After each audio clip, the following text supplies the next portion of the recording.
Book of Adam and Eve, 31 to 1 chapter 11 and Matthew chapter 1 to 12. One continuous account. They make themselves more comfortable in the cave of treasures on the third day. After these things God said to Adam, "You asked me for something from the garden, to be comforted therewith. And I have given you these 3 tokens as a consolation to you, that you trust in me and in my covenant with you. For I will come and save you, and kings shall bring me when in the flesh, gold, incense and myrrh. Gold as a token of my kingdom, incense as a token of my divinity, and myrrh as a token of my suffering and of my death. But O Adam, put these by you in the cave, the gold that it may shed light over you by night, the incense that you smell its sweet savor, and the myrrh to comfort you in your sorrow." When Adam heard these words from God, he worshipped before him. He and Eve worshipped him and gave him thanks, because he had dealt mercifully with them.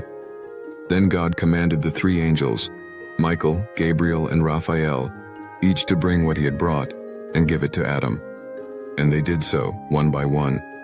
And God commanded Suriel and Salathiel to bear up Adam and Eve, and bring them down from the top of the high mountain, and to take them to the cave of treasures. There they laid the gold on the south side of the cave, the incense on the eastern side, and the myrrh on the western side. For the mouth of the cave was on the north side.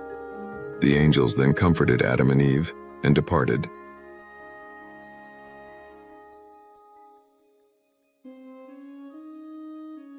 The gold was 70 rods, the incense 12 pounds, and the myrrh 3 pounds.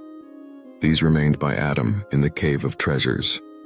God gave these 3 things to Adam on the third day after he had come out of the garden, in token of the 3 days the Lord should remain in the heart of the earth.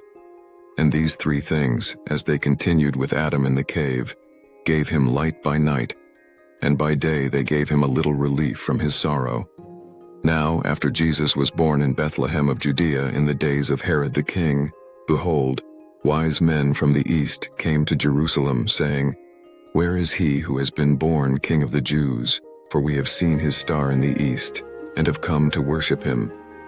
When Herod the king heard this, he was troubled, and all Jerusalem with him. And when he had gathered all the chief priests and scribes of the people together, he inquired of them where the Christ was to be born.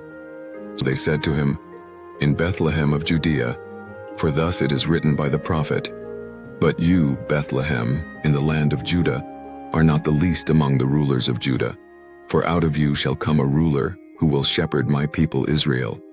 Then Herod, when he had secretly called the wise men, determined from them what time the star appeared.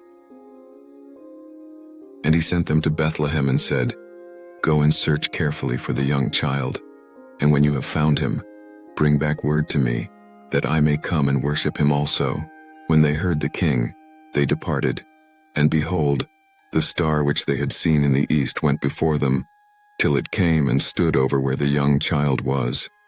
When they saw the star, they rejoiced with exceedingly great joy. And when they had come into the house, they saw the young child with Mary, his mother, and fell down and worshipped him. And when they had opened their treasures, they presented gifts to him, gold, frankincense, and myrrh. Then, being divinely warned in a dream that they should not return to Herod, they departed for their own country another way.